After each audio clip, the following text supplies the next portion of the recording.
시청자 여러분 안녕하십니까. 벌써 9월의 마지막 주말입니다. 9월 26일 일요일 뉴스의 라이브 시작하겠습니다. 먼저 뉴스의 라이브 팀이 선정한 주요 뉴스 정리해드립니다. 오늘의 라이브 픽입니다.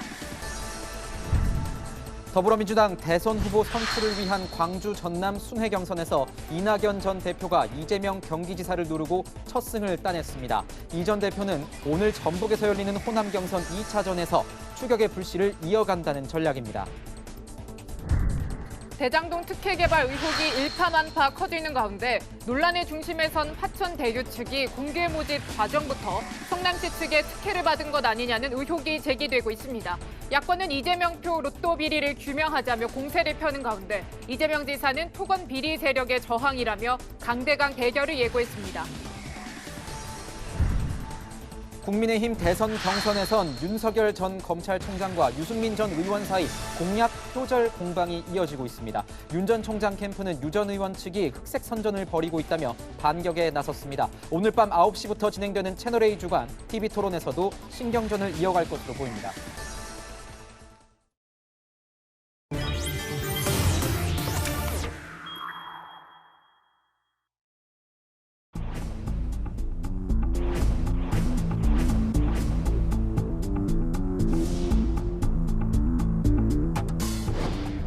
부패 지옥 청렴 천국을 주문처럼 외웠습니다. 살아남기 위해서라도 청렴해야 했습니다. 민주당 대통령 후보가 도덕적이지 않아도 좋다는 발상 정말 괜찮습니까? 민주당 후보가 국민의힘보다 도덕성에서 밀릴 수 있다는 기막힌 현실 그래도 되는 겁니까?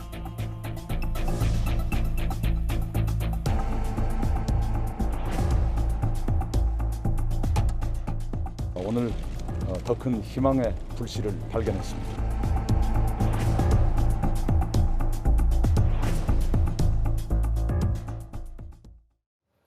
자, 뉴스 분석 함께할 세 분 소개합니다. 유용화 한국외대 초빙 교수, 배종찬 인사이트K 연구소장, 장혜찬 시사평론가 나오셨습니다. 어서 오세요. 네, 앞서 저희가 열심히 영상 만든 것처럼 이번에는 민주당 대선 경선 관련한 내용을 다뤄보도록 하겠습니다. 민주당의 대선 후보를 뽑기 위한 전국 순회 경선이 한창인데요. 어제는 전남과 광주 지역에 대한 결과가 나왔습니다. 후보들의 목소리 듣고 시작하겠습니다. 저희가 상당히 불리할 것이다라고 예측했는데 생각보다 많은 지지를 보내주셔서 먼저 감사드립니다. 전부까지 대표를 내일까지 하게 되면 또 다른 상황들이 펼쳐질 수 있을 것이다라는 기대도 또 가져봅니다. 광주 전남 시도민들은 제가 어떻게 살아왔던가를 다른 지역보다 더 많이 아셔서 더 많은 지지를 보내주셨다고 생각합니다. 네, 이재명 경기지사가 46.95%, 이낙연 전 민주당 대표가 47.12%, 이낙연 후보가 1위를 한 건 처음입니다. 자, 광주 전남이라는 점 의미가 있어 보이긴 하는데 이 결과만 보면 122표 차 박빙입니다. 교수님 어떻게 해석하십니까? 기존 예상한 대로 좀 나온 것 같아요. 네. 그러니까 기존 예상은 전남 쪽은 이제 이낙연 후보가 앞설 것이다. 광주 같은 경우는 팽팽할 것이다.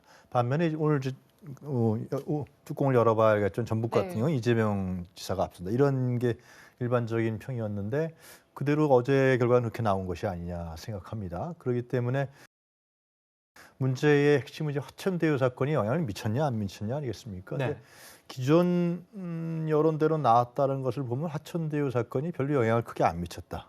그러니까 이낙연 후보한테도 역풍으로 작용하지 않고 이재명 후보도 불안성이라는 부분도 작용하지 않고 이런 부분들을 이제 호남의 권리당원들이 그래서 판단해서 해준 것이 아니냐 싶습니다. 이제 오늘은 이제 결국 그러나 이제 11만 표 차이는 이제 앵커께서 말씀하신 대로 122표 차이 정도밖에 안 됐기 때문에 어제 결과에서. 예, 그렇습니다. 네. 그래서 이재명과 이낙연의 11만 표 차이는 계속 유지가 되는 거죠. 누적 득표율은 지금 11만 표 차이가 나고 있습니다. 그렇습니다. 예, 그런데 이제 오늘 전북이 상당히 흥미로운데 이재명 후보 측에서는 전북에서 많이 앞설 거라고 주장하고 있어요. 그렇죠. 그렇게 네. 주장하고 있다고요. 네, 그러면은 이제 어제 이재명 후보가 얻은 표가 33,000표 정도 된단 말이에요. 33,734표가 그래요. 그런 반면에 이제 오늘 몇 표를 얻느냐? 전북에서 만약에 이재명 측의 주장대로 2만 표 이상을 얻어버린다. 만약에 그러면은 그러면은 이것이 호남 지역에서 이재명의 지지율이 50%에 근접한 결과가 나옵니다. 그렇게 안 될 수도 있겠지만 네. 그것이 만약에 그렇게 안 된다 그러면 이제 또 다른 우리가 예측을 가능하죠. 근데 이낙연 후보 입장에 봤을 때는 이제 신승을 하기 때문에 예를 들면 호남에서 상당히 좀 희망을 본다 그랬는데 아마 이낙연 후보 입장에 봤을 때도 좀 더 크게 이겼으면 좋았을 텐데 그런 부분이 굉장히 아쉽고 안타까울 것 같습니다. 네. 네, 자, 이 호남 지역은 민주당의 텃밭인 지역입니다. 그래서 관심이 많이 갔는데 이 투표율을 좀 살펴보자면은 예상보다는 조금 낮았다는 분석들이 많아요. 자, 여기 쭉 전국 지도에 표시가 되어 있는데 어제 나온 결과 광주 전남입니다. 56.2%로 나왔어요. 자, 소장님, 네. 투표율 낮은 이유 뭐라고 분석하십니까? 어떤 요인이 영향을 미쳤다고 봐야 되잖아요. 누가 투표를 하러 가지 않았을까? 주로 기존에도 계속 해왔던 전통적인 당원들은 투표를 했을 거예요. 네. 네. 그렇다면 무엇인가에 영향받은 20, 30, 40 특히 이제 광주의 권리당원은 투표를 차마 못했던 겁니다. 누구일까요? 이재명 후보를 그래도 조금이라도 지지할 가능성이 높은 권리당원들이 투표를 안 했을 수 있는 거예요. 그런 왜냐하면 가능성이 있다. 그게 바로 대장동 개발 의혹의 영향이라고 봐야 되는 것이죠. 네. 앞서 이제 유영하 교수님께서는 뭐 큰 차이가 아니다. 또 이재명 후보가 선방했다. 이낙연 후보가 크게 이기지 못했다라고 하는 분석을 해주셨지만 역대 민주당 대선 후보 중에서 광주 전남을 이기지 못하고 최종 후보 된 후보가 있습니까? 없어요. 그만큼 광주의 승리, 그다음에 전남의 승리의 그 상징성은 훨씬 우리가 생각하는 득표 결과보다 더 큰 의미 부여가 되는 것이거든요. 그런 만큼 이낙연 후보가 이 광주와 전남에서도 졌더라면 계속 대장동 개발 의혹에도 불구하고 이재명 대선론이 유지되겠죠. 네. 자, 이렇게 되면서 반전 계기가 되는 것이고 이낙연 후보에게는 또 결선 가자 이렇게 또 희망을 가질 수가 있는 것이고 마지막으로는 서울 지역입니다. 네. 경기도 지사인 이재명 후보에 대해서 견제적인 심리가 작동하고 있는 것이 서울이거든요. 네. 또 역대 민주당 대선 후보 중에서 서울을 손에 넣지 못하고 대통령이 되거나 최종 후보가 된 예가 없어요. 그러니까 이 서울 지역에까지도 이 대장동 개발 의혹의 표심에 영향을 줄 수 있다는 점에서 이 광주 전남의 결과는 이낙연 후보에게는 상당히 고무적인 결과로 보입니다. 네, 우리 유 교수님도 그렇고 배 소장님도 그렇지만 이 대장동 개발 특혜 의혹, 이 호남 전쟁, 호남 대전에 아마 최대 변수로 등장을 한 것 같습니다. 자, 후보들 발언 좀 듣고 얘기 나눠보도록 하죠. 대장동 공공개발을 막던 보수 언론과 국민의힘이 적반하장으로 왜 공공개발 안 했냐, 공공한수액이 왜 그리 적냐며 대선 개입하는 이 현실을 보십시오. 성남 대장동 개발 비리로 많은 국민이 분노하고 계십니다. 대장동 비리도 철저히 파헤쳐 관련자는 누구든 법대로 엄발토록 하겠습니다. 평론가님께도 짧게 여쭤볼게요. 어떤 영향이 있었을까요? 이 경선판에서요. 일단은 이게 경선판 전체를 뒤흔들 정도의 영향을 끼쳤다고 보기에는 아직까지 좀 미비하다고 해야 될 것 같습니다. 네. 왜냐하면 이 정도 리드, 이낙연 전 대표가 이 전남 지역에서 이 정도 이길 거라고 누구나 많이들 예상을 했던 것이고 오히려 일부 전문가들의 예측보다는 표 차이가 덜 났기 때문에 이재명 지사 캠프에서 내심 안도의 한숨을 쉬었다 이런 분석들이 많이 나오고 있기 때문이죠. 하지만 이낙연 전 대표 측에서는 광주 전남의 첫 번째 승리를 계기로 해서 이 효과가 나비 효과처럼 다른 지역으로 전북과 또 수도권으로 계속 번지기를 원할 겁니다. 그리고 수도권에서도 인구 특성상 이 호남 출신의 이 호남을 고향으로 두신 분들이 굉장히 많이 거주하고 있고 민주당 열성당원으로 활동하고 있기 때문에 민심이 조금 계속해서 흔들리지 않을까를 기대하는 눈치인데요. 그런데 오늘 사실 저희가 뒤에도 다루겠지만 이 대장동 개발 사업과 관련해서 국민의힘 곽상도 의원 아들의 이 퇴직금 논란이 또 불거지지 않았습니까? 이게 아마 이재명 지사 입장에서는 참 다행스럽다. 본인에게 쏟아지는 비난의 화살을 국민의힘 쪽으로 돌릴 수 있는 계기가 됐다고 평가할 텐데 여기서 한 가지 주목해야 될 게 만약 이재명 지사가 이 곽상도 의원의 아들 퇴직금 논란만 가지고 이 대장동 개발 수사에 대해서 계속 소극적으로 나온다면 예를 들면 지금의 경찰이나 검찰 수사만을 인정하고 나머지 특검이나 국조 등에서 소극적으로 나온다면 국민의힘 쪽에 악재가 터졌지만 이재명 지사도 왜 이렇게 떳떳하지 못할까 하는 민심이 민주당 내부에서 작동할 수 있거든요. 그런 부분은 조금 더 이재명 지사 측의 대응까지 지켜보면서 민주당 경선에 어느 정도 영향을 끼칠지를 두고 봐야 될 것 같습니다. 네. 네, 자 지금부터는 이제 추석 연휴가 끝난 주간입니다. 저희가 추석 민심 중요하다 분석을 많이 했는데요. 이 추석 막바지 그리고 다음 날까지 실시한 여론조사 결과가 나와서 같이 보면서 분석을 이어가면 좋을 것 같아요. 자, 지금 보고 계시는 화면이 더불어민주당 대선 후보 적합도입니다. 10% 이상 후보를 기재하고 있고요. 자, 보시면은 전체 응답자로 봤을 때는 이재명 후보가 33.6입니다. 이낙연 후보가 26.3이고요. 그런데요, 소장님. 네. 민주당 지지층으로 좁혀서 물어봤더니 이재명 후보 60.7이고요. 이낙연 후보 30.4예요. 좀 다르잖아요. 왜 그런 거죠? 2배 정도가 차이가 나죠. 그러니까요. 이런 이유가 나오는 건 바로 프레임 전쟁이에요. 프레임 전쟁. 저번 주에도 말씀해 주셨는데. 대장동 개발 의혹에 있어서 전체 결과는 이재명 후보, 이낙연 후보 큰 차이가 안 납니다. 근데 더불어민주당 지지층에서는 네. 대장동 개발 의혹으로 움직이느냐? 그렇지가 않아요. 네. 이건 왜냐하면 대선 결과를 좌지우지할 수도 있는 것도 대장동 개발 의혹이기 때문에 여기에 대해서는 민주당 지지층은 신중한 겁니다. 왜? 이것 자체로 정권이 교체된다면 그것만큼 난망한 상황은 없거든요. 그러니까 중요한 것은 대장동 개발 의혹이 영향을 미치되 더불어민주당 지지층의 지지 기반이 와르르 무너지냐, 그건 아니라는 겁니다. 아직까지는 철저하게 이길 가능성이 높은 후보, 그리고 확장성도 있고 본선 경쟁력이 있는 후보를 중심으로 해서 똘똘똘 뭉치는 그 현상이 계속 지속되고 있는 것이죠.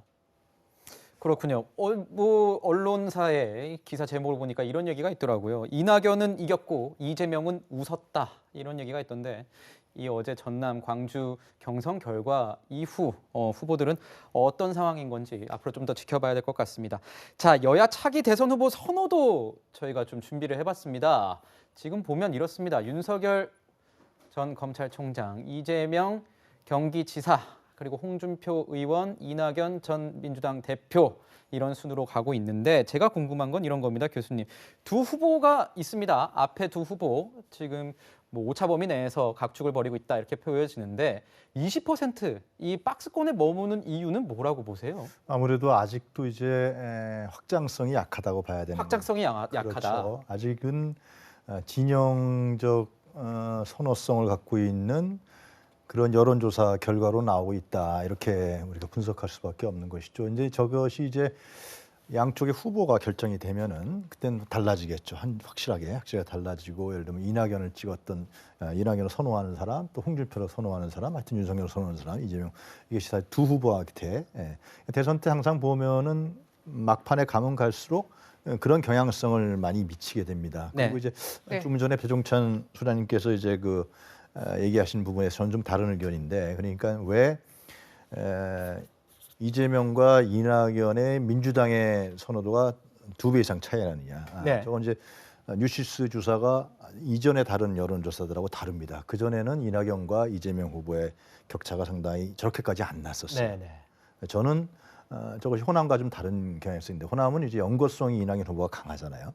그런 부분에 있어서 전남에서 이기고 광주에서 비등한 상당히 표차가 없었던 것인데, 이 대장동 문제를 갖고서 이낙연 후보가 이재명 후보를 하여튼 직간접적으로 많이 공격을 했잖아요.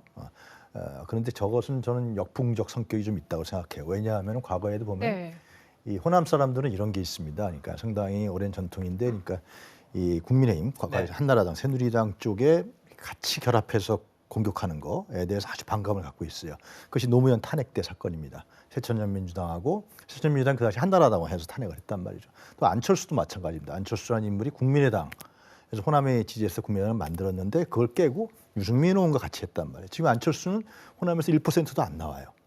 그렇기 때문에 이런 문제에 대해서 나중에 이낙연 후보 보면 이제 그 부분을 좀 빠꾸 합니다. 뒤로 갑니다. 뒤로 가서 정치적으로 가기 때문에 아마 저런 부분들이 민주당 지지자층 입장에 봤을 때는 상당히 이낙연 후보가 좀 지금 이제 턴을 했지만 그렇게 공격했던 부분에 대해서 아주 상당히 심적으로 정서적으로 아마 반감을 많이 가졌을 거예요. 네. 네, 그리고 저희가 좀 더 보여드리고 싶은 여론조사가 하나 더 있어서 같이 보면 좋을 것 같은데요. 네, 자, 각각 상대 후보가 되면 유리할 거라고 하는 그 질문을 던졌더니 더불어민주당에 유리할 수 있는 국민의힘 후보 윤석열 총장이 39.1%로 나왔습니다. 그리고요, 야권에 유리할 수 있는 더불어민주당 후보를 물었더니 이낙연 전 대표가 34.2%로 나왔어요. 소장님께 여쭙겠습니다. 네. 이거 뭐 전략적인 선택으로 봐야 할까요? 그렇게 봐야 되겠죠. 네. 그러니까 이제 더불어민주당 지지층 입장에서는 윤석열 후보가 국민의힘 후보가 되면 더 낫다, 네. 더 이길 수 있다 이렇게 판단하는 이유는 세 가지예요. 세 가지인가요? 토확수, 토확수. 첫 토확수요? 번째 토는 뭐냐? 토론 능력. 토론 능력. 토론 능력이 윤석열 후보가 좀 미흡하다.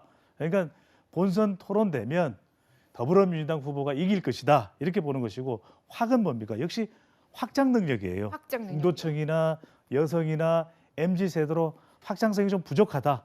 마지막에 수능 시험이 아니라 수비 능력이에요. 수비 능력. 그러니까 이게 네. 공격에 들어왔을 때 당황하지 않고 수비할 수 있는 능력이 윤석열 후보가 좀 부족하다. 마찬가지로 우리가 국민의힘 지지층에서 볼 때는 또 이낙연 후보가 되는 것이 더 유리하다. 그렇게 네. 보는 이유도 이낙연 후보가 뭐 토론 능력이 좀 있긴 하지만 이재명 후보가 워낙 사이다 같이 또 토론 잘하잖아요. 그러다 보니까 토확수, 확장성도 확장 능력도 이재명 후보가 더 있고, 또 수비 능력도 지금 보면 대장동 개발 의혹이 정말 초태풍급 이슈인데도 불구하고 방어를 하고 있잖아요. 그러니까 수비 능력을 보니까 토확수에서 국민의힘 지지층은 이낙연 후보가 되면 더 유리하다라고 판단하는 것으로 보입니다. 그렇군요. 네. 자, 오늘 뭐 이제 전국 결과가 나오고 다음 달에는 49만 명이 넘는 2차 선거인단 투표, 그리고 30만 명의 서울, 경기 당원 투표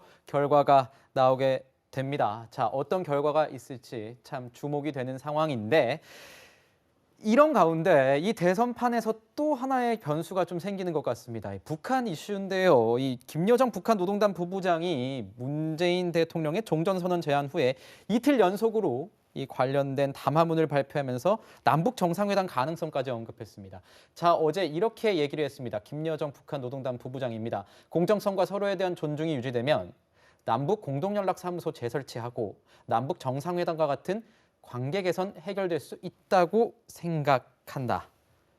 평론가님께 여쭤볼게요. 2007년인가요? 기억하는 게 그렇습니다. 노무현 전 대통령도 임기 말쯤으로 해서 북한과의 남북 정상회담을 했던 게 기억이 납니다. 대선 시국에서요. 이런 가운데 이번에도 만약에 문재인 대통령이 남북 정상회담이나 아니면 그거에 준하는 어떤 남북 간의 어떤 합의점을 낸다 하면은 대선에 큰 영향 미칠까요? 어떻게 보십니까? 저는 오히려 더불어민주당의 악재가 될 수 있다고 생각을 합니다. 노무현 전 대통령 때도 그 남북 정상회담이 다음 대선에 큰 영향을 끼치지는 못했죠. 왜냐하면 문재인 대통령 입장에서는 임기 말에 남북관계 회복의 어떤 상징성을 위해서 정상회담 추진에 공을 들일 가능성 상당하겠습니다만, 우리 국민들은 하노이 노딜 이후 북한이 보여왔던 태도에 이제는 많이 실망을 한 상태이고요. 설령 남북 정상회담이 개최된다 하더라도 이것이 진정성 있는 북한의 비핵화 조치로 이어지지 않는 이상 좀 무의미한 이벤트에 불과하다는 것을 많은 국민들이 지난 몇 년의 과정을 통해서 충분히 학습하고 느끼지 않았을까 싶습니다. 네. 그리고 남북 연락사무소가 다시 열린다 한들 북한이 수틀리면 개성 연락사무소 폭파시켰던 것처럼 하루아침에 그냥 다 날려버릴 수 있다는 것. 우리 돈 800억이 들어간 건물이 와르르 폭파되는 것을 우리가 보지 않았습니까? 그 와중에 여당의 책임 있는 정치인들은 그나마 포로 안 쐈으니까 다행이다라는 말씀을 하셨습니다. 그렇기 때문에 지금 이 국면에서 어떻게 보면 하노이 노딜을 만회할 수 있을 정도의 전향적인 북한의 비핵화 조치나 김정은 위원장의 선언 없이 단순한 정상회담이나 연락사무소 재설치 정도의 어떤 남북 대화 재개는 우리 국민들에게 감동을 주기보다는 우리가 또다시 북한에 속아줘야 되는 것이냐는 어떤 회의론을 불러일으킬 가능성이 높기 때문에 대선 국면에 그리 큰 영향을 끼치기보다 오히려 민주당 대선 주자들에게 부담이 될 수도 있고요. 대선을 정말 문재인 대통령이 생각한다면 차기 남북 대화를 다음 정권에게 조금 넘겨주고 지금 안정적으로 상황 관리를 하는 것이 훨씬 더 적합한 정무적 판단이 아닐까 싶습니다. 네. 네, 북한 이슈 영향까지 짧게 짚어봤고요. 민주당 경선 최대 분수령인 호남대전은 여기서 정리하도록 하겠습니다. 네, 다음은 대장동 개발 특혜 의혹 관련해서 알아보도록 하겠습니다.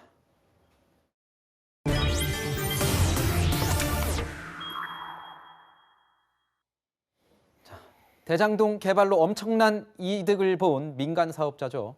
화천대유 등은 공개 모집 과정부터 특혜를 받은 게 아니냐 이런 의혹을 받고 있습니다. 채널A가 사업 초기 정황을 잘 아는 관계자와 접촉했습니다. 네, 이들 증언에 따르면 우선 협상자를 선정한 첫 번째 심사의 평가위원들 모두가요. 당시 성남도시개발공사 기획본부장인 유동규 씨 쪽 사람들이었습니다. 구자준 기자가 보도합니다.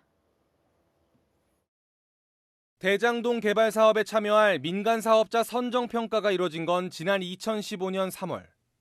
1차와 2차로 나누어 각각 절대평가와 상대평가 방식으로 진행됐습니다. 전체 배점에서 39%를 차지하는 1차 절대평가는 성남도시개발공사 내부 직원들이 맡았는데 평가에 참여한 위원 4명이 모두 유동규 전 기획본부장의 측근이었다는 내부 진술이 나왔습니다. 평가위원 A 처장은 유 전 본부장이 리모델링 조합장 시절부터 친분이 있던 인물로 유 전 본부장이 임용되면서 공사에 합류한 인사라는 겁니다. 유동규가 시키는 대로 더 잘하려고 노력하는 그런 사람이었죠.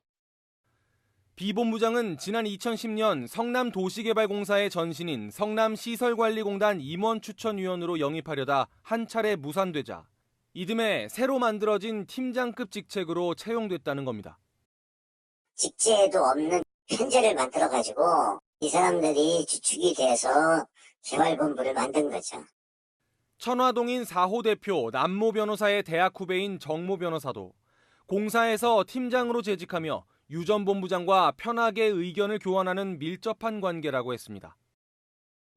반바지 입고 슬리퍼 딸딸 끌고 다니고 유동규 방에도 들락날락하고 걔만은 그런 특혜를 많이 입었어요. 시 실장은 건설 분야 경험이 없지만 유 전 본부장의 지시로 1차 평가에 참여했다고 이 관계자는 설명했습니다. 4사람 중 정 변호사와 A 처장은 2차 상대 평가에도 참여했습니다. 그간 성남도시개발공사 측은 적법하고 투명한 절차를 따랐다는 입장을 유지해왔습니다. 1차 평가위원회 인적 구성을 놓고 문제를 제기하는 내부 목소리가 나오면서 최종 선정 결과에 공정성과 투명성 검증이 필요하다는 지적이 나옵니다. 채널A 뉴스 구자준입니다.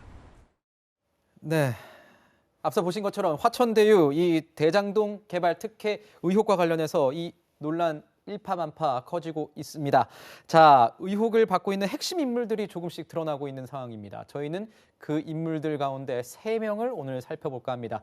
앞서 살펴보신 것처럼 유동규 전 사장이죠. 유동규 당시 전 기획본부장을 키맨으로 꼽고 있는데요. 평론가님, 이 인사, 이 유동규 전 기획본부장이 대장동 개발 이 민간 산업자죠. 민간 사업자를 채택할 당시에 이 모든 거를 유동규 전 기획본부장 측에서 이 진두지휘했다 이런 의혹이 일고 있습니다. 네, 당시 성남도시개발공사 직원들의 증언이 언론 보도를 통해서 쏟아지고 있고요. 유동규 기획본부장 같은 경우는 그 이전에 한번 퇴사를 했다가 다시 기획본부장이라는 중책으로 합류했는데 그때 이미 성남시의회에서 좀 문제가 있는 인사인 것 같다는 지적들을 했습니다. 그럼에도 불구하고 기획본부장 자리에서 사장이 공석인 상태에서 사장 직무 대행을 받죠.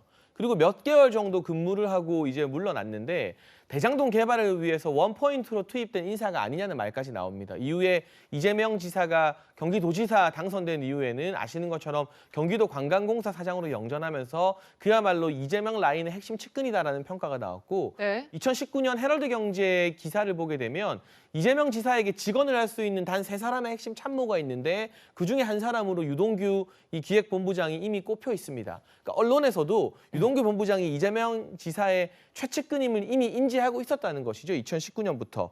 문제는 화천대유라는 시행사가 시행 경력도 없고 생긴 지도 얼마 안 됐고 뭐 자산관리 능력을 갖췄다고 하지만 실제로는 이 자산관리 요건도 제대로 미치지 못했고 또 컨소시엄 중에 화천대유가 함께한 하나은행 컨소시엄이 아니라 메리츠의 컨소시엄 등 다른 곳에서 내밀었던 계약 조건이 훨씬 더 성남시에게 유리했음에도 불구하고 하루 만에 부랴부랴 이 화천대유와 하나은행 컨소시엄을 선택한 이유가 무엇이냐? 왜 유동규 본부장은 이런 무리한 선택을 했느냐에 지금 관심이 지금 주목되고 있는데요. 네. 여기에 대해서 성남도시개발공사 직원들이 유동규 본부장에게 이건 좀 무리한 조건이다. 이런 식으로 특혜를 주는 조건 나중에 문제가 될 수 있다고 지적하자 유동규 본부장이 좀 본인의 방으로 직원들을 불러서 고성을 지르면서 훈계했다는 언론 보도도 나왔고요. 결과적으로는 해당 대장동 계약팀을 바꿔가면서까지 무리하게 추진했다는 이야기가 나온 만큼 이제는 뭐 한 언론과 인터뷰를 했던데 제가 봤을 때는 수사 대상이 될 수밖에 없어 보이고 그 당시에 어떤 근거로 화천대유가 속한 컨소시엄을 급하게 단 하루 만에 이 대장동 개발의 적임자로 선정을 했는지 그 배경에 대해서도 유동규 본부장이 직접 나와서 명명백백히 밝힐 필요가 있을 것 같습니다. 네, 뭐 지금 분석해 주셨듯이 뭐 과정, 뭐 선발 절차, 미스테리한 부분들이 굉장히 많습니다. 계속해서 의혹이 되고 있는 부분 중에서 이 설계 구조에 대해서 굉장히 말이 많이 나오고 있는데 저희가 좀 핵심적으로 전해드리자면은 민간 사업자가 큰 특혜를 가도록 설계한 게 지금 가장 문제가 되고 있어요. 그러니까 7% 보통주를 갖고 있는 이 화천대유 그리고 천하 동인이 한 4천억 원 정도 이익을 갖도록 설계됐다라는 거고요. 방금 평론가님이 전해주시기도 했지만 이 설계를 만드는 과정에서 이의 제기가 있었다고 합니다. 지적이 나올 때마다 이 유 전 본부장과 언성도 높아지고 또 그 과정에서 부서가 바뀌는 일도 있었다고 하는데요. 내부 관계자의 목소리 저희가 준비했습니다. 한번 들어보시죠. 부서장이 결제받으러 들어가면 어김없이 고성이 나고 주변에 있던 사람들이 전부 다 도망가고 정당한 걸 얘기했는데 묵살당한 거죠. 공무 나가기 전에 담당 부서를 바꾸고 나서 그다음에 이제 그거를 이제 자기 원하는 대로 해가지고 그 공모가 나간 거잖아요. 뜬금없이 변호사가 전략사업실에 들어오고 이해를 잘 못했죠. 누가 들어가는지조차도 몰랐죠. 네, 들으셨다시피 좀 논란이 되고 있는 부분인데 이 설계에 대해서 이재명 지사는요 본인이 직접 했다고 말을 했습니다. 그 목소리도 저희가 준비했습니다. 성남시 고용개발 시스템을 유동규 전 경기관광공사 사장이 하셨다는 걸로 아는데 지금 이분이 캠프에 있는 게 맞아요? 이분은 캠프에 없습니다. 작년에 경기관광공사를 하다가 이분이 몸이 안 좋다고 작년 퇴직했어요. 사실 이 설계는 제가 한 겁니다. 유동규 사장이 이제 실무자로 당시에 도시주택공사 담당 임원이었죠. 네. 사실 이 설계는 제가 한 것입니다라는 이 말에 따르면요, 교수님, 저희가 예상해 볼 수 있는 이재명 지사에게 생길 수 있는 이 문제점은 어떤 게 있을까요? 그 설계를 했는데 그것이 뭐 크게 그러니까 그 문제죠. 국민들이 네. 우려하는 건 왜 화천대유라는 회사가 그렇게 네. 막대한 이익을 가져갔냐라는 거 아니겠어요? 그런데 이제 이 구도를 이렇게 이재명 지사가 하지 않았다 그러면은 그 더 막대한 이익, 100%의 이득을 이 부동산 토건 세력들이 가져갔겠죠. 이것이 그 점이 가장 중요한 포인트입니다. 이것을 보는데 왜 이재명 지사는 그 사람들한테 이득을 줬느냐라는 건데 이 지사가 했던 구도라는 건 과거에 이제 LH에서 공영 개발을 하려고 네. 했는데 그것을 이름들이 다 나오죠. 신용수 전 의원이라든가 핵심 인물이라고 하는 뭐 남욱 변호사라든가 이런 사람들이 민영 개발로 돌려서 로비를 해서 그 이명박 정부 시절이죠. 그렇게 해서 민영 개발로 돌려놨는데 이재명 지사가 성남 시장이 되면서 그것을 이제 공영으로 바꿔버린 거 아니에요. 그래서 가장 좋은 조건으로 들어오는 하나은행 컨소시엄 쪽 이쪽을 선정을 해서 심사위원회에서 해서 그것을 했기 때문에 그런 구도라도 만들어놨기 때문에 전치당할 것을 예를 들면 뭐 한 40%를 가져갔던가 나머지 부분은 성남시 쪽으로 환수시켜서 5,503억인가요? 그래서 환수시켜서 그것을 성남 시민들의 품으로 돌려줬다라는 거죠. 그러니까 관점이 굉장히 다른 거죠. 완전히 가져갈 뻔했던 거를 상당 부분들을 가져왔다. 부동산 토건 세력하고 싸워와서. 근데 이제 그러면 왜 그것마저 가져갔느냐. 그쪽에서 4천억을 왜 이렇게 화천대유라는 회사를 가져갔느냐라는 네. 문제는 네. 배분에 대한 문제인 거거든요. 예. 수사가 들어가고 있으니까 지금 나오잖아요. 곽상도 의원의 아들 문제도 나오는 것이고 그리고 남욱 변호사랑 가장 핵심적으로 했던 사람. 이 남욱 변호사는 지금 미국으로 갔단 말이죠. 저희가 그 변호사의 실명에 예. 대해서는 밝히지 않는 것으로 저희가 정했기 때문에. 아, 그래요. 네. 예. 남 변호사. 네. 그래서 그 문제에 대해서는 그 배분 문제에 대해서는 수사를 통해서 밝혀야 될 문제죠. 근데 이거를 이제 규명하는 것이 굉장히 중요해요. 이거 왜 이렇게 됐느냐? 4천억을 왜 가져갔느냐? 근데 그것을 이재명 지사가 설계를 잘못해서 그렇게 한 것이다. 이 지사와 배치되는 거죠. 아주 새로운 모델을 제시했다는 거고. 그런데 그것이 잘못됐다 그러면 이 4천억이라는 화천대유라는 회사가 4천억이라는 부분들을 가져가고 그렇게 뭐 50억이라든가 뭐 1,000억을 가져가고 개인이 천하동인들이 그걸 밝힐 수 있겠습니까? 그건 못 밝히는 거죠. 그 부분에 맞춰서 가야 되는 것이지 설계 과정에서 부정과 비리가 있었던 것도 아니었고 심사 과정에서 부정과 비리가 있었던 거 아니고 지금 문제 제기하는 건 유동규라는 사람인데 유동규라는 인물이 라인이 있었다.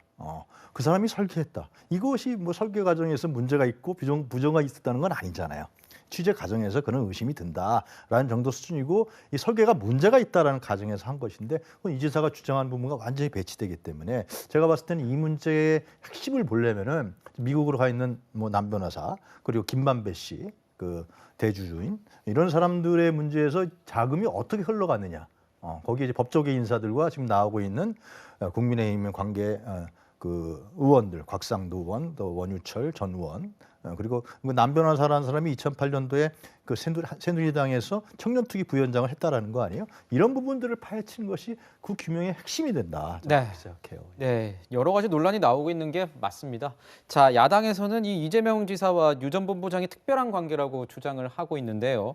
유 전 본부장이 처음 성남시 산하기관에 기용될 때도 대장동 개발 사업 선정 이후에 또 경기관광공사 사장으로 임명이 될 때도 자격 논란이 있었습니다. 지금 보시면 한 도의원이 묻는 질문에 이 유동규 당시 이제 사장이겠죠. 이제 대답을 한 내용입니다. 노조 등에서 전문 지식이 없는 유 사장 취임에 이의가 있는 것 알고 있습니까? 이렇게 물으니 유동규 당시 이제 사장이 되기 위해서 이제 얘기를 했겠죠. 알고 있습니다. 전문성이 결여됐다는 것도 인정합니까? 하니까 네라고 얘기했다는 경기도 의회의 2018년 행정감사 이 내용이 있습니다. 그런데 이재명 지사 이 유 전 본부장 자신의 측근이라는 내용에 대해서도 부인을 했고 또 유 전 본부장도 한 매체와 단독 인터뷰를 했는데 본인은 이재명 지사의 측근이 아니다라고 얘기를 하고 있습니다. 자, 내용은 이겁니다. 미디어오늘에서 그제 했던 인터뷰 내용인데요. 신도시 연합회장이었는데 그때 이재명 후보와 인연이 됐다. 그래서 일을 한 것은 맞는데 이번 캠프에는 부르지도 않더라. 언론에서 측근으로 오히려 언론에서 만들어줬다. 이렇게 얘기를 하고 있습니다.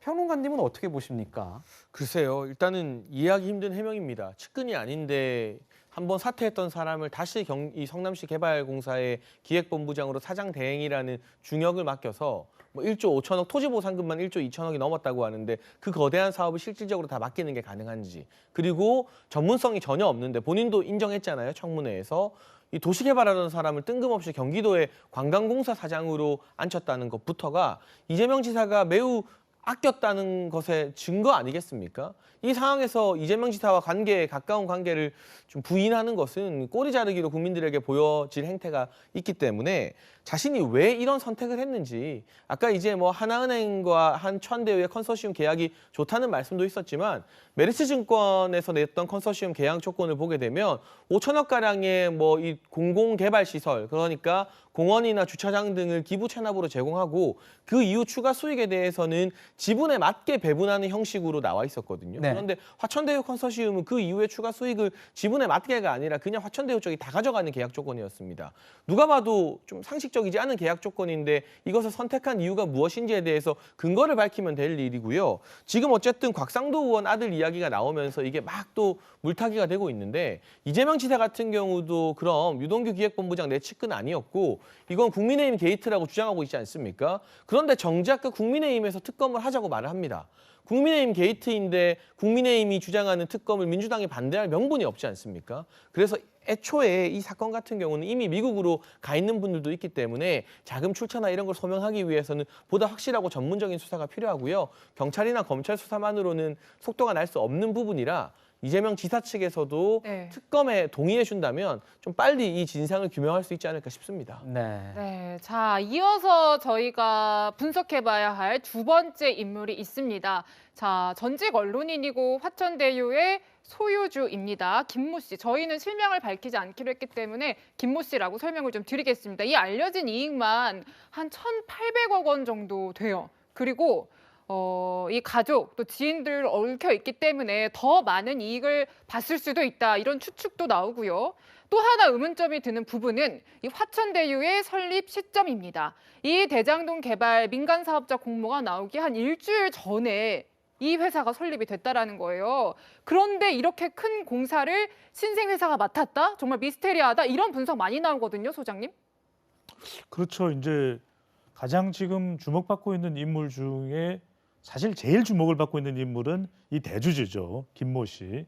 언론사의 이 법조 기자 출신인데 아직까지도 뭐 현직에 있다는 이야기도 나오고 있습니다만 가장 핵심적인 것은 과연 이 설계에 이 대주주인 김모 씨와 또 그리고 유동규 전 기획본부장 등이 얼마만큼 관여가 됐느냐. 네. 그렇죠. 사실 네. 이게 핵심인 거예요. 네. 서로 간에 개발 이익을 더 많이 확보하기 위한 사전 모의가 있었는지 여부, 이게 이제 규명이 되어야 되는 부분인 것이고요. 그러니까 누가 측근이다, 측근이다 아니다, 또는 경험이 있다, 경험이 있지 않다가 중요한 것이 아니라 이게 정말 말 그대로 이 투명하지 못한 또 공정하지 못한 방법으로 사전에 모의를 통해서 개발 이익을 독차지하게 하기 위한 그런 꿍꿍이가 있었는지, 그게 사실은 핵심일 테고, 더 중요한 것은 이렇게 이 개발 이익이 최종적으로 민간 개발 투자 자문회사에서 상당 부분을 마지막에 가져가는 부분에 대해서 그게 많다면, 정말 우리가 생각하는 그 이상의 대박일 정도로 많다면 그 부분에 대해서도 좀 통제를 가하는 그런 조항이 왜 안 들어갔을까? 네. 사실 이게 핵심인 것이거든요. 네. 그리고 여기서 더 중요한 것은 바로 이재명 후보와의 관련성인데, 이재명 후보는 그런 이야기를 합니다. 이 설계를 내가 전반적으로 했다. 그 설계가 뭘 의미할까? 그러니까 어떤 회사가 참여하고 구체적으로 이 개발 이익의 지분을 어떻게 나누느냐는 부분까지 이재명 후보가 설계를 했을까? 그건 아닐 거예요. 그러니까 이런 개발 사업에서 그 이익을 공공이 환수하는, 공적 이익을 환수하는 이 큰 그림을 이재명 후보가 그렸을 가능성이 있기 때문에 저는 유동규 전 기획본부장이 어떤 이 공정하거나 투명하지 못한 행위가 있었는지 여부, 그리고 남모 변호사가 미국으로 출국을 했죠. 빨리 소환 조사가 이루어져서 예. 이 사람은 어떤 이 개발 이익을 가져가는 데 있어서의 어떤 역할을 했는지 여부, 이 부분이 사실은 가려져야 되겠죠. 그렇죠. 남모 변호사가, 지금 말씀드린 남모 변호사가 세 번째 인물입니다. 핵심 인물로 저희가 보고 있는데, 2009년도에 공영 개발을 이미 이제 포기하도록 로비를 했다, 이런 혐의로 이제 재판에도 넘겨진 걸로 알고 있습니다. 지금 대장동 사업의 어떤 전문가로 이제 알려져 있다고 하는데, 2012년에 화천대유와 비슷한 업체에서 대표도 했고, 이 사람이 또 중요한 게 이 법조계의 어떤 인맥들을 이용해서 법조계의 어떤 이런 비리 의혹과 이 징검다리 역할을 한 것이 아니냐, 이런 의혹도 있지 않습니까? 지금 그러니까 앵커께서 정확하게 짚어주셨는데요. 그러니까 이 화천대유의 대주주인 김모 씨보다도 이 남모 변호사가 이 문제에 다 디자인한 것이 아니냐는 게 강한 의심으로 떠오르는 것 같아요. 왜 그러냐면 이 사람이 과거가 있기 그런 거죠. 지금 말씀하신 대로 과거에 LH 공영개발을 민영개발로 하는데 거기서의 뇌물 수수료 8억을 받았다는 거 아닙니까? 네. 그래서 이제 재판에 넘겨졌었고, 변호사법 위반으로 그때 이제 했던 사람들이 지금 법조계에 거론되고 있는 지금 박영수 전 특검이라든가 강 검사라든가 강 변호사라든가 이런 사람들이 그때 연관을 맺었던 거로 이제 그건 밝혀져야겠지만 네. 이렇게 드러나죠. 그래서 결국 이제 남모 변호사가 그런 과거 전력이 있기 때문에 민영으로 하려고 하는 로비를 했다라는 그건 재판 과정에 나왔던 얘기니까요. 그래서 그렇게 되기 때문에 이번 부분에 있어서도 이 사람이 또 천화동이 사업가의 주인 아니에요. 그래서 그쪽으로 해서 중심으로 움직였다라고 이제 우리가 의심할 수밖에 없는 거죠. 근데 이제 그 화천대유라는 회사는 하나은행 컨소시엄에서 정한 거거든요. 거기서 이건 성남시하고 전혀 관련이 없어요. 그러니까 화천대유가 그 경쟁 PT에 들어온 게 아니라 하나은행 컨소시엄에 들어온 것이고, 당연히 성남시에서는 화천대유를 몰랐겠죠. 근데 유동규라는 사람의 문제는 그런 거죠. 지금 언론에서 문제 제기를 하고 있는데, 이 유동규라는 인물이 예를 들면 거기서 지분을 받았거나, 아니면 뭐 50억을 받았거나, 네. 아니면 거기서 커넥션이 있다, 이런 게 드러나면은 유동규라는 인물에 대해서 우리가 적극적으로 수사하거나 할 필요가 있겠죠. 그런데 유동규라는 인물에 대해서 지금 문제 제기하는 것은 거기에 기획본부장이었다. 네. 이거 하나거든요. 유동규 라인이 좀 들어가 있었다, 이런 거 하나이기 때문에 저는 유동규라는 인물에서 더 국민들이 의심을 가하려고 그러면은 그 그 천화동인 이 부분에 있어서 그렇게 그 복마전에 이 사람이 들어가 있느냐 없느냐, 네. 이런 부분이 밝혀져야겠죠. 그게 밝혀지지 않는다 그러면 이 사람은 그냥 실무자로 이런 사람이 아니냐 싶습니다. 네. 네, 지금 저희가 얽힌 핵심 인물들 3명을 소개해드렸는데 결국은 이재명 지사와 관련된 의혹들입니다. 그래서 이제 야권을 중심으로 이재명 지사에게 배임죄 적용해야 된다 이런 목소리도 나오더라고요. 가능한 부분입니까? 제가 한 줄로 요약하면 알았다면 지독한 무능이고요. 몰랐다면 엄청난 특혜를 몰아준 거죠. 왜냐하면 충분히 이 말도 안 되는 수익의 상당수 부분을 지분에 걸맞게 성남시가 가져올 수 있었습니다. 이재명 지사가 5천억 정도를 확보했다고 말했지만 민간 개발을 해도 기부 체납이라는 방식으로 공원 지어주고 터널 뚫고 도로 만들고 지하주차장 만들고 하는 거 다 합니다. 예. 그런데 우리가 기대했던 것 이상의 수익이 발생했을 때 이걸 손 놓고 소수의 주주들 그것도 지분을 7%밖에 가지지 않은 주주들에게 또 일부 같은 경우는 지금 미국으로 갔다는 남모 변호사는 8천만 원 정도 투자해서 1,000억 배당받았다고 하고 네. 또 일부는 고작 800만 원 투자해서 100억 받았다고 하잖아요. 이런 말도 안 되는 수익 구조가 가능하도록 본인의 이 성남 도시개발공사에서 사업 구조를 짜서 다 통과시켰는데 그리고 인터뷰에서 이재명 지사는 그 구조 내가 개발한 거라고 말하기까지 했는데 그 자료 화면이 방금 방송되지 않았습니까? 그랬는데 이게 특정인들에게 뭔가 특혜를 준 것이 아니라고 한다면 정말 선회해서 몰랐다고 한다면 이건 이 이재명 지사가 자랑할 만한 본인의 업적이 아니라 지독한 무능의 사업이 되는 것이죠.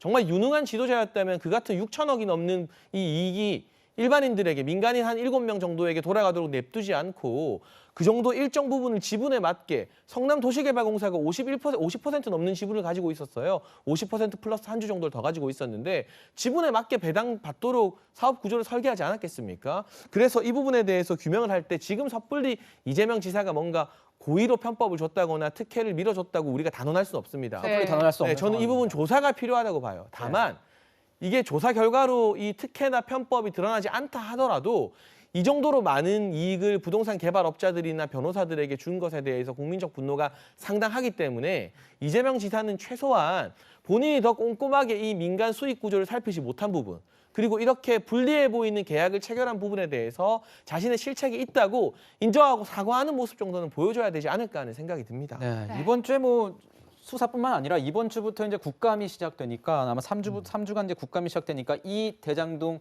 개발 특혜 의혹과 관련해서 여야의 공방이 정말 치열할 것으로 예상이 됩니다. 그런 가운데 저희가 아까부터 계속 말씀을 드릴까 말까 했던 내용이 이제 뒤에 준비가 돼 있어서 저희가 좀 아까는 다루지 않았었는데 이 내용입니다. 오늘 아침에 나온 내용인데요. 곽상도 의원의 아들이 이 화천대유에서 취업해서 6년간 일을 했는데 그 퇴직을 하면서 50억을 받았다는 보도가 나왔습니다. 의혹입니다. 아직 확인된 내용은 아닙니다. 50억 이 내용에 대해서 이 50억이 맞는지 얼마를 받았는지에 대해서는 아직 확인이 되지 저희가 확인하지 못했다는 점 먼저 말씀을 드리면서 하겠습니다. 자, 이성문 화천대유 대표는 이렇게 얘기를 했습니다. 직원이 퇴사를 했으니까 당연히 퇴직금을 지급한 것이다. 내부 절차를 거쳐서 합법적으로 지급을 했다. 이렇게 얘기를 했습니다. 자, 교수님. 네. 곽 의원은 아들의 일이라서 본인은 잘 모르고 있다. 이렇게 또 해명을 했어요. 회사가 결정한 것이고 회사와 아들 사이에서 이뤄진 일이기 때문에 내가 뭐라고 답변을 할 수는 없다. 또 자세하게 물어보지 않았다. 이렇게 얘기를 했는데 이 50억을 받은 게 만약에 사실이라면 국민적인 어떤 시각에서 봤을 때는 너무 많지 않느냐 이런 생각도 좀 드는 게 사실입니다. 그러니까 화천대유 대표가 줬다고 인정을 했잖아요. 네. 줬다 그랬습니다. 그러니까 어느 정도의 금액 규모에 대해서는 말을 하지 않았기 때문에 저희가 아직 확인을 못했고요.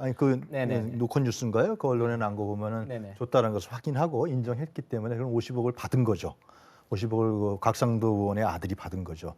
근데 이렇게 되면서 사실상 좀 저는 실체가 드러나는 것 같아요. 그러니까 그 YTN에서도 보도했지만 다른 언론도 보도했지만 SK의 그 측기현 이사장이 400억, 그 문제에 있던 400억을 사실상 SK증권을 통해서 이렇게 편법을 해서 이쪽 화천대유에 초기 자금으로 줬다라는 데. 그리고 이제 남모 변호사하고 그 언론사 부국장 출신 김모 씨 라는 사람이 결국은 이제 법조계에 내노라 하는 사람들, 권순일 전 대법관, 또 박영수 전 특검 이런 사람들을 고문으로 아니면 자문으로 앉혔다라는 문제. 그리고 이제 곽상도 의원이라는 사람의 이름이 실체가 나오는 거. 그리고 원유철 전 의원, 그 전에 신용수 전 의원 이런 부분들이 일어나면서 이것이 하나의 이것이 재벌과 그리고 일부 경제 쪽의 언론과 그죠? 그다음에 법조계와 그다음에 이 국민의힘의 전신인 새누리당 이런 부분들이 이렇게 형성되는 골격이 나오는 것 같아요. 물론 더 수사를 해봐야겠지만은 그렇기 때문에 이 문제가 핵심인 것이고 국민이 궁금해하는 어떻게 그렇게 벌 수가 있어 도대체? 네. 이것이 수사가 들어가야 되는 것이지. 예를 들면 이재명 지사가 그걸 했는데 이렇게 설계를 잘못해서 이 지사는 그것을 그 정도 설계를 했기 때문에 우리가 성남시를 가져왔다는 것인데 그거 잘못해서 이 사람들이 가져갔다. 이 사람들이 어떻게 가져갔는지 그거에 대해서 정확하게 국민에게 알려주려면은 지금 거론되고 있는 이 네 그룹. 그룹이죠. 네 그룹에 대한 정밀한 수사들이 들어가야 된다라고 생각이 들고요. 필요하면 특검도 해야죠. 근데 이것이 뭐 이 지사하고 관련성이 있어서 특검하는 건 아니잖아요. 이재명 지사가 이런 부분에 관련이 있다는 증거는 하나도 없는 것이고요. 증언도 없는 것이 정황도 없는 거거든요. 특검을 하려고 그러면은 이 부분에 대해서 하겠죠. 이 네 큰 그룹들, 재벌과 그다음에 법조계와 그리고 경제 일부 언론 그리고 이제 국민의힘 전신의 사람들 이렇게 가서 그건 정확하게 밝혀져야 된다고 생각합니다. 네, 네. 50억 부분에 대해서는 이 문제 자체가 지금 퇴직금이 너무 크다라는 문제로 이제 얘기가 되고 있는 사안인데 저희 채널A가 아침에 취재를 했습니다. 이 화천대유 측에 취재를 했을 때는 이 50억 원에 대해서는 언급을 하지 않았습니다. 그래서 확인이 되지 않았다는 말씀을 드립니다. 노컷뉴스 뭐 보도는 있었겠지만 저희 채널A 입장에서는 아직은 확인되지 않았다는 점 말씀드리고 가겠습니다. 네, 이 사안에 대해서 유승민 전 의원이 빠르게 SNS에 글을 올렸는데요. 그 내용은 한마디로 이겁니다. 이게 사실이라면 곽의원을 출당 제명 조치해야 한다. 이런 주장까지 나왔어요. 좀 부담이 될 수 있는 부분일 것 같은데요. 자, 소장님. 네. 이렇게 되면은 여당에서는 이제 야당도 연루된 거잖아요. 그렇죠. 어떻게 특검, 뭐 국정조사 거부할 명분이 좀 줄어드는 거 아닙니까? 여당에서요. 네. 근데 이제 여당도 특검과 국정조사의 명분이 이제 거부할 수 있는 명분이 없다고 나서 이게 상당히 또 부담될 수가 있는 거예요. 네. 특검이 시작되고 또 국정조사가 되면 이건 대선에까지 영향을 미칠 수밖에 없는 것이거든요. 상당히 또 정쟁화될 수밖에 없는 일이고 제가 거듭 말씀드렸지만 우리 라이브 시간을 통해서 이게 듣다 보면 이게 정답인가 저게 정답인가 분간이 안 돼요. 그러니까 어느 순간 이재명 후보와의 관련성을 이야기하다가 그러면 이재명 후보가 각상도 화천대유에다가 각상도 의원 아들에게 퇴직금 50억 주라 이렇게 이야기할 리는 없는 거 아닙니까? 그러니까 이 내부가 상당히 복잡해요. 그러니까 하나은행과 SK증권의 컨소시엄이 어떻게 또 들어가게 됐는지 화천대유와 함께 여기에 또 SK의 최기원 이사장이 나눔재단 이사장이 어떻게 또 돈을 빌려주게 됐는지 또 화천대유의 구조는 어쩌다가 이렇게 초호합한 고문들이 많은지 마지막으로는 성남의 뜰에서 유동규 전 기획본부장은 어떻게 운영이 사실 이게 핵심이거든요. 이걸 규명하고 파헤쳐내는 것이 경찰이나 검찰 조사가 특검이나 이 국정조사 먼저라고 봐야 되겠죠. 네. 네, 자 이번 순서에서는요 여당, 야당 전체로 번져가는 대장동 개발 특혜 의혹 하나하나 분석해봤습니다.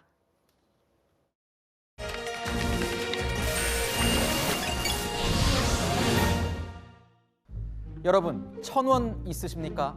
1,000원의 앞면에는 조선시대 유학자인 이황의 모습이 담겨 있습니다. 퇴계 선생으로도 잘 알려져 있는 이황의 호는 물러가는 시냇물이란 뜻입니다. 한 시대를 풍미한 그였지만 그의 호처럼 오히려 은퇴 이후의 삶을 더욱 중요하게 여겼습니다. 그는 유학 경정 가운데 3원 12자의 경구를 뽑아 좌우명으로 삼고 매일 되뇌었습니다. 사무사, 신기독, 무작위, 무불경. 바른 생각으로 사악함을 없애고 홀로 있을 때일수록 더욱 조심하며 스스로를 속이지 않고 예의를 갖추라는 뜻입니다. 무대 위를 떠나 장막 뒤로 사라지면 아무도 보지 않을 것 같지만 그럴 때일수록 더욱 몸가짐을 조심해야 한다는 의미겠죠. 최근 불거진 한 전직 대법관의 퇴임 후 부적절한 처신은 그래서 더욱 안타깝습니다. 저스티스, 정의, 그 자체로 불리는 대법관은 민주주의와 법질서의 최종 판단자요 최후의 보루입니다. 그래서 대법관은 한 점 흠도 없어야 합니다. 대법관 개인의 하자는 판결의 불신으로 스며들기 때문이죠. 어느 직책보다도 높은 수준의 도덕성과 청렴성, 정치적 중립성이 요구되는 이유입니다. 재임 기간뿐 아니라 퇴임 뒤에도 마찬가지입니다. 그것이 대법관의 법복을 입었던 자가 견뎌내야 할 무게인 거죠. 특히 대법관은 법관의 최고위직으로서 국민에 대한 기대가 큰 만큼 대법관을 마치자마자 사익을 도모하는 것은 여러 가지 국민들에게 바람직하지 못하다고 생각합니다. 권순일 전 대법관, 그도 이 직의 무거움을 알고 있었습니다. 하지만 6년이란 임기 동안 참을 수 없는 존재의 가벼움이 되어버린 걸까요? 퇴임과 함께 성남시 대장동 개발사업 특혜 의혹의 중심에 선 화천대유에서 고문을 맡아 매달 1,500만 원에 달하는 고액의 자문료를 받아왔습니다. 하늘의 도움으로 천하를 얻고자 한 회사에서 그는 도대체 무엇을 얻고자 한 걸까요? 그를 바라보는 의혹의 시선은 결국 그가 내려왔던 수많은 판결에 대한 의혹으로까지 번지고 있습니다. 이재명 경기지사의 선거법 위반 재판에서 무죄 취지로 판결을 내린 데 대한 대가가 아니냐는 세간의 의심은 결국 그의 처신이 자초한 겁니다. 후진 양성이나 저술 그리고 공익 활동을 하는 것이 가장 바람직하고 국민들에게도 보기 좋으리라고 생각합니다. 이례적으로 퇴임사도 남기지 않고 법원을 떠났던 권 전 대법관. 이래서 말없이 떠난 거였습니까? 그가 35년간 쌓아온 명예는 이렇게 송두리째 실추됐습니다. 사무사, 신기독, 무작위, 무불경. 오늘 이 1,000원의 무거움을 권 전 대법관에게 고하려 합니다. 지금까지 화나요 뉴스였습니다.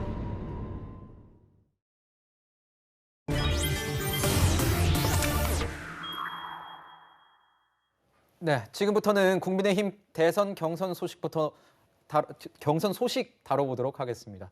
자, 유승민 전 의원이 주택 청약 통장에 대한 질문을 하면서 윤석열 전 검찰총장과 맞붙은 모습입니다. 어떤 모습인지 보고 가시죠. 혹시 직접 주택 청약 같은 거 이렇게 통장 만들어 보신 적 있습니까? 아니 저는 뭐 집이 없어서 만들어오진 못했습니다만. 집이 없으면 만들어야죠 오히려. 네, 아니 한 번도 해본 적은 적은 없습니다만은. 윤석열 전 검찰총장 측에서는 이런 해명을 내놨습니다. 자, 30대 중반의 직업을 가졌고 그리고 부모님 댁 살다가 50세 넘어서 결혼을 했다. 직업상 빈번히 이사 다녀야 했던 것도 주택 청약에 신경을 쓰지 않는 이유였다. 교수님 어떻게 보세요? 이 해명에 대해서? 글쎄 저는 윤석열 전 총장이 여러 가지 장점이 있겠지만은 대중의 삶에 대해서는 너무 모르는 것 같아요. 네.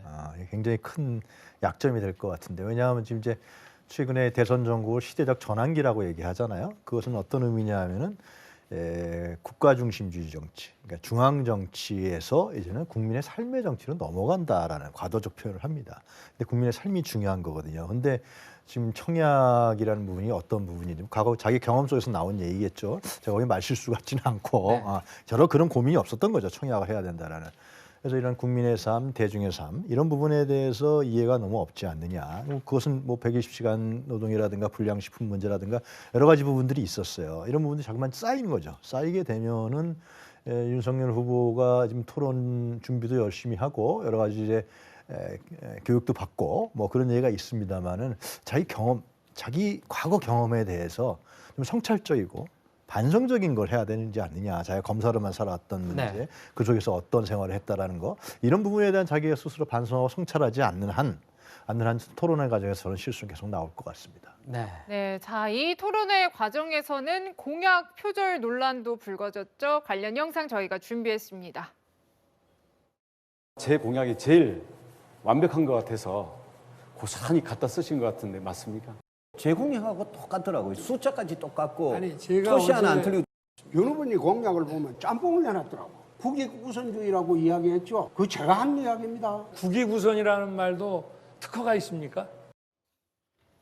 네, 이제 공약 표절 논란 목소리 들었는데 특히 이제 유승민 후보 측에서 강력하게 거세게 반발을 하고 있더라고요. 그 공약의 문제가 군복무자 주택 청약 가점제 그 부분입니다. 이게 계속해서 말이 나오니까 이제 캠프 측에서는 인터뷰 명단을 공개하겠다고 해서 공개도 했지만 여전히 이제 유승민 캠프 측에서는 이에 대해서 문제 제기를 하고 있는 상황인 것 같아요. 지금 이제 윤석열 캠프에 몸을 담고 계시니까 말씀 좀 부탁드리겠습니다. 네, 일단은 윤석열 후보 같은 경우가 청약 통장이나 청약 제도에 대해서 모르는 게 전혀 아니라는 사실이 이 공약을 통해 드러납니다. 청약 가점 5점을 주는 것인데 이 5점이 무슨 의미인지 아냐는 유승민 후보의 질문에 정확하게는 부양가족과 관련된 점수다라면서 청약 제도에 대해서 충분히 알고 있다는 것을 토론 과정에서 증명을 했거든요. 다만 아까 나왔던 논란 같은 경우는 이제 계속해서 지방을 발령받아서 돌아다니는, 그리고 결혼을 늦게까지 하지 않은 입장에서 주택 구매에 대한 의사 자체가 없었기 때문에 청약 통장을 만들지 않았다는 것이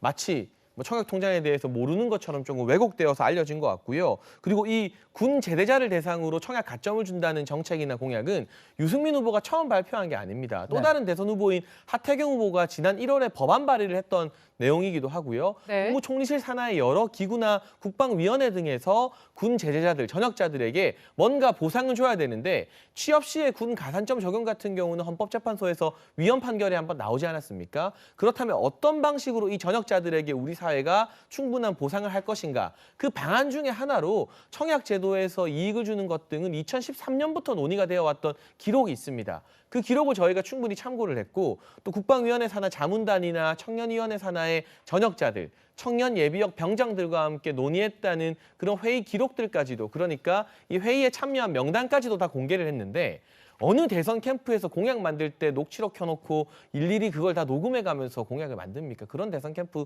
아무것도 없고요. 사실 이런 대응에 대해서 회의 참석자 명단과 회의 과정까지 공개한 것 자체가 매우 이례적이고 저는 좀 지나치게 친절한 대응이었다. 개인적으로는 그렇게 생각을 하는데, 정말 좋은 공약이었다면 통 크게 우리가 다 대선에 나오는 이유가 대한민국 잘 되게 하자고 나오는 거 아닙니까? 대한민국 발전을 위해서라면 내 공약이든 누구 공약이든 잘 쓰십시오 했다면 유승민 후보가 훨씬 더 대인배스러워 보였을 텐데, 이런 식으로 명단까지 공개했음에도 불구하고 부족하다, 표절이다, 뭐 사태를 운운하는 이런 논평을 보면서 많은 국민들이 유승민 후보 왜 이렇게 그릇이 좀 좁아 보이는 것 아니냐, 이런 우려를 할 수도 있다는 점, 이 부분은 뭐 제 개인 입장입니다만 오히려 통 큰 전략을 취하는 게 훨씬 더 정무적으로 낫지 않았겠느냐, 시사평론가로서 조언을 드리고 싶은 부분입니다. 네, 시사평론가로서 말씀 주셨지만 개인적이라고도 말씀을 주셨지만 윤석열 캠프 측의 의견이라는 점으로 말씀을 드리고 정리를 하고 가겠습니다. 자, 국민의힘 대선 재수생 홍준표 의원을 향한 공격도 만만치 않았습니다. 들어보시죠. 박근혜 전 대통령을 유리할 때는 이용을 했다가 불리할 때는 그냥 뱉어버리는 진정한 배신자죠. 제가 배신자라면 저는 박정희 생각했을 때 대환영을 받았는데. 조국과 썸 타고 있는 게 또 있더라고요. 또 있었어요? 이번에 굳이 검수완박 공약을 한 거는 계속 조국 지지하는 사람 그쪽에 좀 잘 보이려고 한 걸로 의심이 들어서 제가 질문을 드렸고요.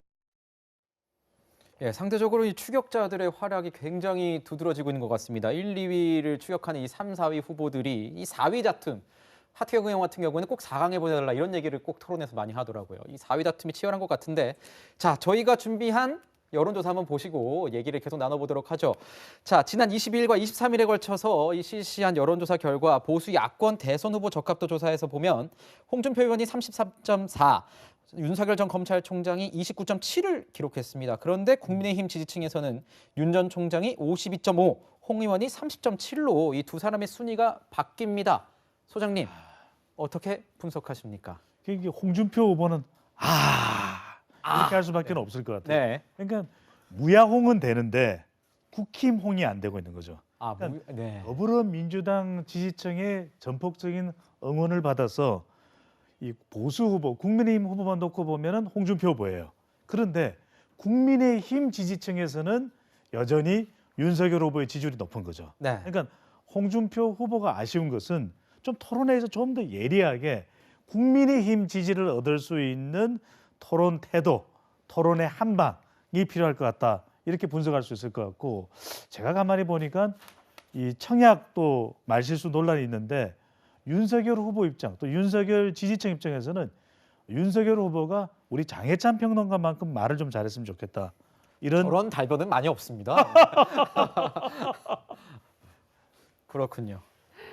네, 자 이렇게 분석을 해주셨는데, 자 최근에 불거진 논란 하나가 있습니다. 저 장제원 의원이죠. 윤석열 캠프의 상황실장을 맡고 있는데, 이 장제원 의원의 아들이 노엘입니다. 그런데 무면허로 운전을 하다가 접촉 사고가 났는데 음주운전 측정을 거부까지 해서 지금 굉장히 일파만파 논란이 확산되고 있습니다. 그리고요, 이 사고의 기간이 집행유예 기간이었어요. 그러니까 그 전에도 사고가 있었다라는 말이고요. 그런데 이 부분에 대해서 지금 여론이 좋지 않아 여러 번 이제 화제가 되고 논란이 됐으니까요. 장 의원이 사고 직후에 이제 윤 전 총장에게 사의도 표했다고 하지만 또 이걸 반려했다고도 하는데 지금 또 오늘 장제원 의원의 목소리가 나온 거를 보면은 아들의 잘못에 대해 어떤 고려도 없이 법과 원칙에 따라 신속하게 처리해 주길 바란다. 사법당국에 다시 한번 부탁드린다. 이렇게까지 얘기를 한 상황이에요. 자, 캠프 내부의 분위기는 어떤지 또 캠프에서 보기에 이게 악영향을 주진 않을지 걱정은 없는 겁니까? 사실 뭐 인사와 관련된 부분은 후보께서 직접 결정하시는 것이기 때문에 다른 사람들이 여기에 대해서 가타부터 의견을 다는 게 내부적으로 좀 적절치 않은 것 같고요. 오늘 장제원 의원 이 국민 캠프의 총괄 상황실장이죠. 직접 입장을 밝힌 것처럼 이 아들의 잘못에 대해서 참담하다고 했습니다. 그러면서 국회의원으로서 어떤 영향력도 결코 행사하지 않을 것, 그리고 사법당국에 법과 원칙에 따라 신속한 조치를 부탁한다 했습니다. 아마도 당연한 일이지만 국회의원으로서 이 사건에 대해서 조금 더 개입하지 않을 것이고요.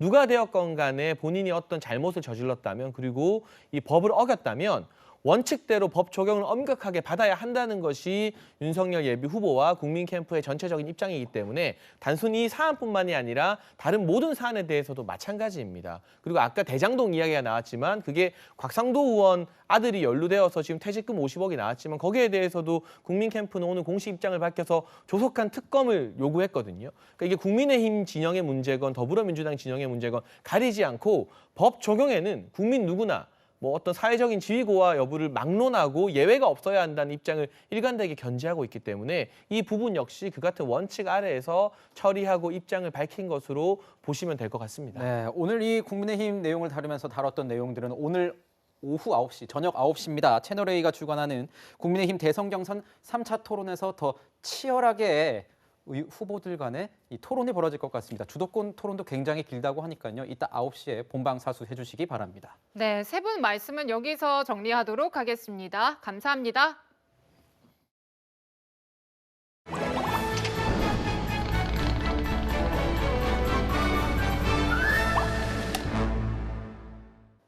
신의 한 수 시작합니다. 정윤철 기자와 함께합니다. 자, 오늘은 범죄 영화로 준비하셨죠? 네, 사회적으로 큰 문제가 되고 있는 보이스피싱 범죄를 다룬 보이스와 금고털이범과 해커 등 이른바 범죄 기술자들이 더 악랄한 악당을 골탕 먹인다는 내용의 기술자들입니다.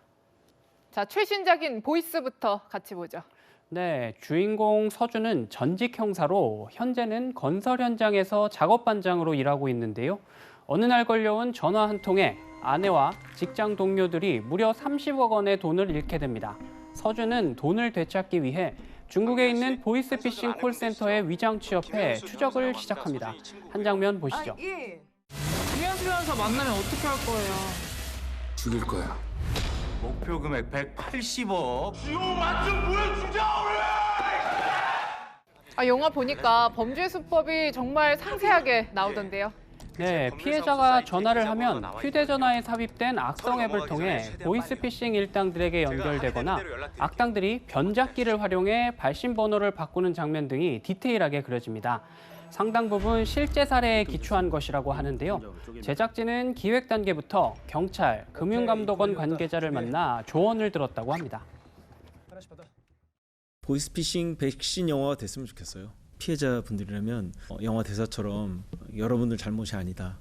그놈들이 악랄한 거다. 뭐 무엇보다 액션 장면이 정말 인상적이더라고요. 네, 서준 역의 배우 변요한은 액션 대부분을 직접 소화했다고 합니다. 액션이 얼마나 강렬했는지 몸에 부딪힌 셔터가 찌그러질 정도였다고 합니다. 범죄 설계자 곽프로 역할의 배우 김무열이 잔인한 계획을 웃으면서 설명하는 장면도 인상적인데요. 악역을 실감나게 소화했다는 평가를 받고 있습니다. 네, 극장가 반응은 어떻습니까? 네, 15일 개봉한 보이스는 배우들의 열연이 좋은 평가를 받으면서 100만 관객 돌파를 눈앞에 두고 있습니다. 다만 전직 형사가 공권력을 대신해 악당들과 싸운다는 것이 기존 범죄물에서도 볼 수 있었던 전개여서 결말이 쉽게 예상된다는 반응도 나오고 있습니다. 네, 다음은 2014년 개봉한 영화 기술자네요. 네, 그렇습니다. 금고털이 전문가 지혁과 해커 종배 등이 보석상 비밀금고를 털면서 사건이 시작됩니다. 문제는 이 금고가 재계의 검은 손으로 통하는 조사장의 금고였던 건데요. 지역 일당을 잡은 뒤 인천세관에 숨겨진 1,500억 원을 털어오라고 지시하는 조사장과 기지를 발휘해 위기를 벗어나려는 지역의 대결이 펼쳐집니다. 잠시 한 장면 보시죠. 네가 열어야 할 금고의 모형이야. 지금까지 이거 여는데 성공한 놈이 하나도 없다잖아. 역시 나는 연습 체질이 아닌가 봐요. 이게 폭발력이 어마어마합니다. 네, 이 영화는 정말 배우 김우빈 씨의 연기가 눈에 띕니다. 네, 그렇습니다. 유쾌한 금고털이 전문가 지역 역할의 김우빈은 특유의 능청스러운 말투와 맛깔스러운 표정으로 신선한 연기를 선보였습니다. 또한 모델 출신답게 악당들에게 추경을 당하는 긴박한 상황에서도 맵시 있는 옷차림을 해 눈길을 끌었는데요. 의류 광고를 보는 것 같다는 평가가 나오기도 했습니다. 네, 정인철 기자 잘 들었습니다. 네, 저희는 60초 뒤에 다시 돌아옵니다.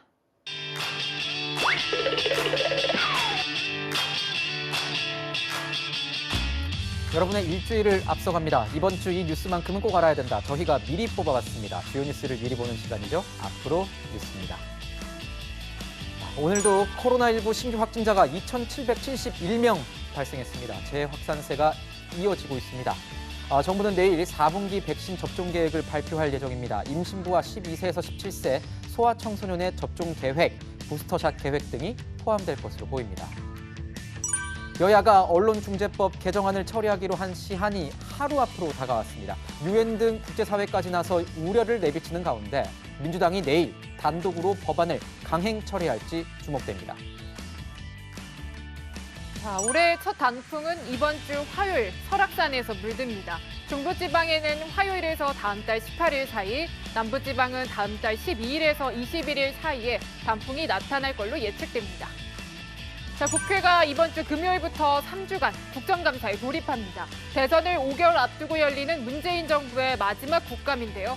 여야는 고발 사주 의혹과 대장동 개발 특혜 의혹 등 현안을 두고 정면 충돌할 것으로 보입니다. 홍 앵커, 9월의 마지막 일요일이네요. 오늘은 일교차 좀 크겠죠? 네, 그렇죠. 아침에는 대부분 지역이 20도 안팎에 머물면서 선선했는데요. 한낮에는 다소 덥습니다. 서울 27도, 대구 25도로 예상돼서 일교차는 10도 안팎으로 벌어지겠습니다. 일교차가 10도 안팎이라니 이런 날씨에는 감기 특별히 조심해야겠습니다. 겉옷 하나 꼭 챙겨서 체온 조절 신경 쓰셔야겠습니다. 오늘 하늘 표정은 어떻습니까? 네, 전국 하늘은 구름이 많이 끼고 대체로 흐리고요.